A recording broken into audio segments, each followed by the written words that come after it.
Hey guys, today I want to share a story with you that's a little bit more personal. See, when I was just a little girl, I had this dream, this fantasy.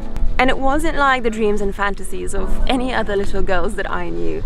Because I wanted really badly to find myself on a desert island. Somewhere really far and really remote and really isolated, like Robinson Crusoe, I guess, sailing across the ocean only to find himself completely alone in the middle of nowhere, away from pretty much the entire world. Now, this was just a childhood dream, so I forgot about it and buried it away. Well, I did, until today. Because today, I find myself in a pretty special place, a pretty remote island, very isolated from the rest of the world and civilization. In a remote part of the Gulf of Aden, between Somalia and Yemen, lies the sea island. There's someone living there that I really want you to meet.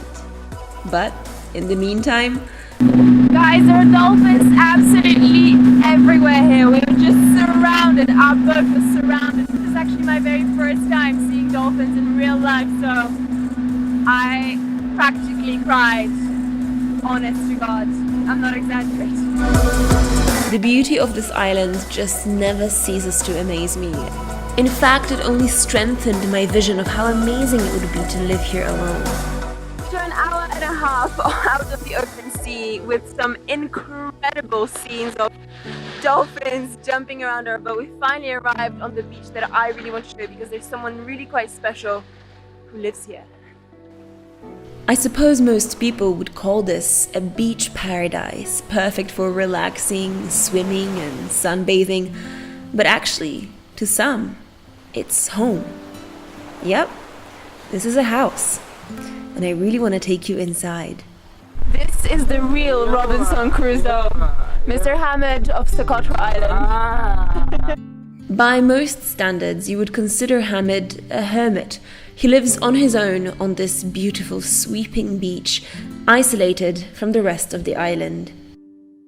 وعاش كان وبقى كان وكل كان ولا شغل قاعد يسير وحاش جوه وجعله صوت وتي تقر الهاس وتي تقر باء وتي عاش كان وزعه 70-50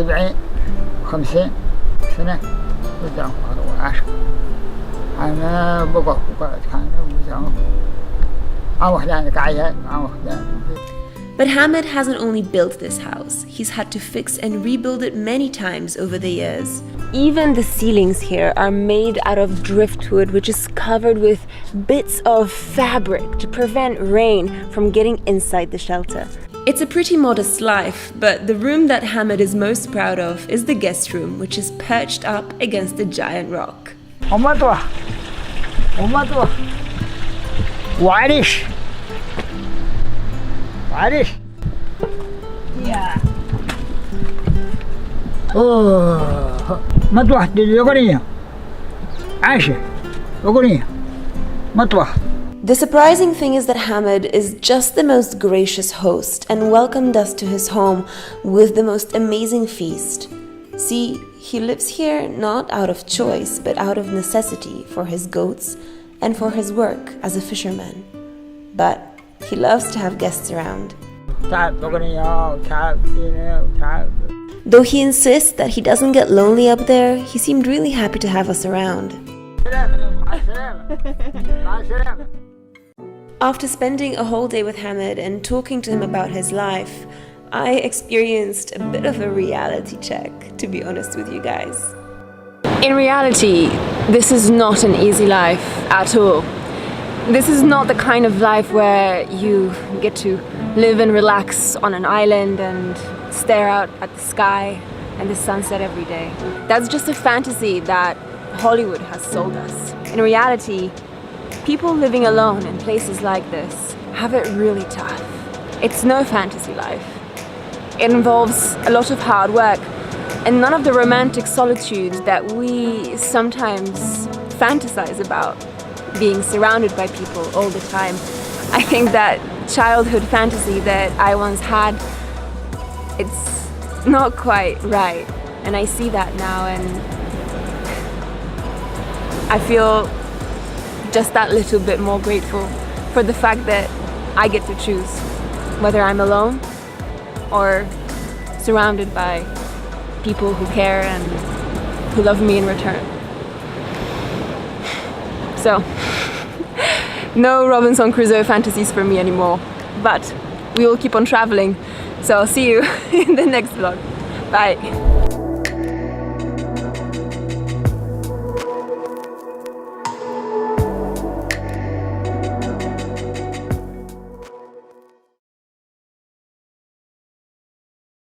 Listen to this, because this is a pretty massive adventure even in Ava's world. I am currently on Saqطrى Island, which is a wild and remote island in the middle of the Gulf of Aden, and it belongs to Yemen. And not only that, I am just about to embark on a 4-day trek into the wilderness of the island with a bunch of camels as our pack animals.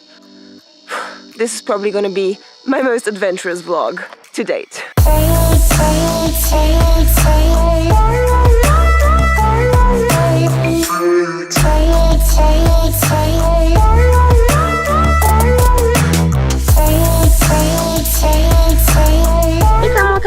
camel.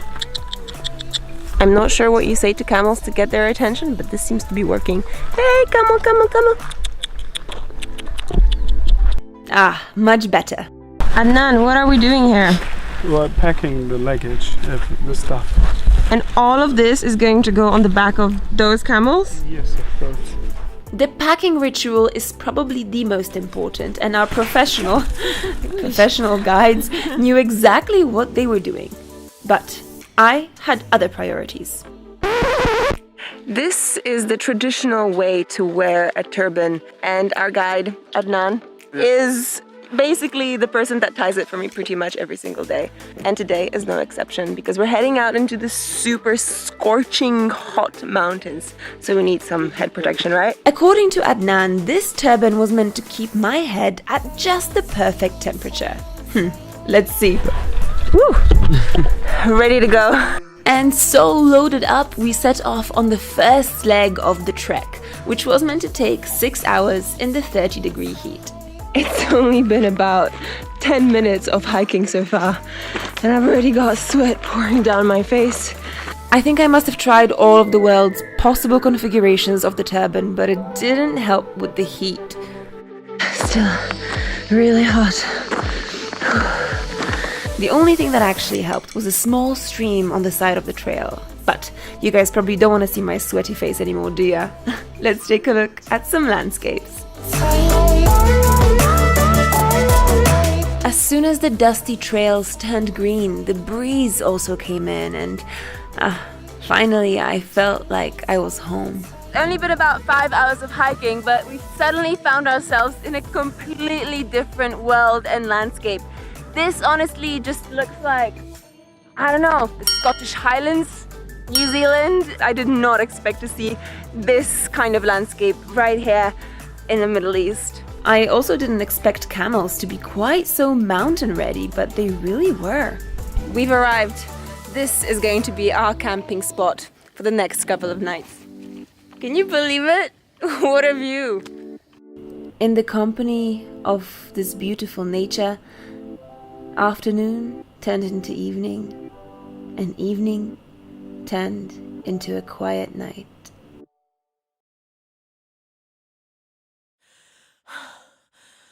And then the next morning came in heavily. Welcome to day 2 of this Saqطrى trek.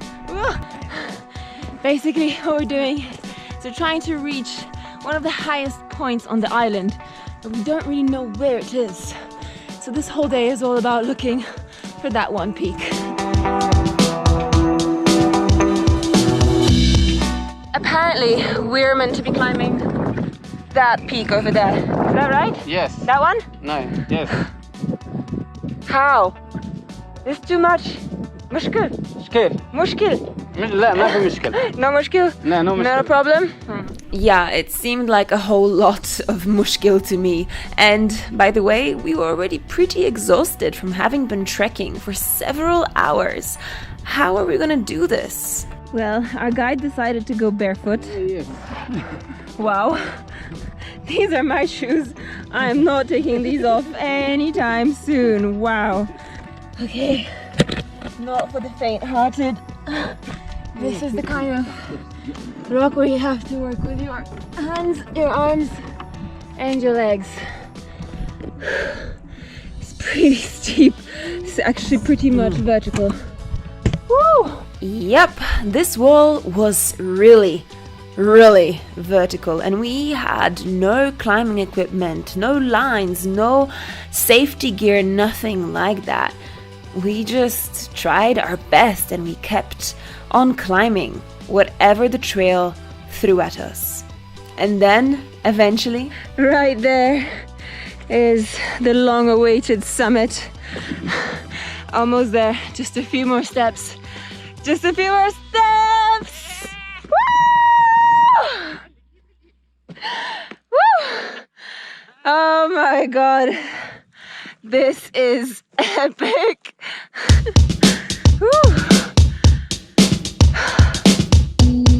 If you've ever climbed a peak before in your life, no matter how tall or small, you know this feeling.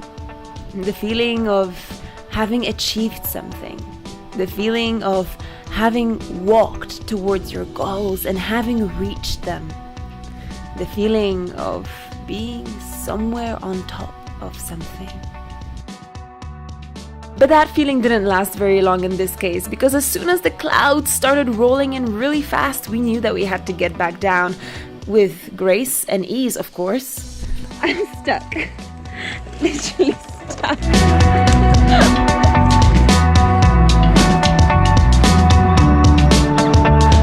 Don't ask me how, but somehow we managed to get back down to camp in one piece. But it was actually only on the following morning, the last day of the trek, that I found my true summit. And finally, after, well, nearly 3 days of walking, I'm here in the place that I've been looking forward to seeing the most. This is a traditional home of someone who lives in these mountains full time. No electricity, no water, full-time mountain living. This is Faiz, and he will show us around his mountain home here in Saqطرى. Yes. Faiz is a nice, sociable young man, so why does he live all alone in these mountains? Well, his work brings him here. فايز عبد الله أحمد عامر جالس هنا في هذا المكان المسمي دهزاز. اسم المكان دهزاز. Whenever he is not taking care of his animals, Faiz likes to spend time right here in his mountain home. Very traditional mountain home at that. It's a simple life. He doesn't have much, bar a radio, maybe a lamp here and there, and a couple of special items, like this one, to keep milk and yogurt, and his janbiya, the traditional Yemeni knife. Oh, wait, there's one more thing that he really wanted to show us, of course. And this, a present that he got from a few tourists a few years ago. Out of this entire trip, the home of Faiz is the thing that made the deepest impression on me. This man living alone, assuring us that he is happy here in the mountains and he would rather live nowhere else, just here. And as much as we would have loved to stay with Faiz and spend more time with him, we had to get going to our own homes and back to our own very different kind of reality. Because you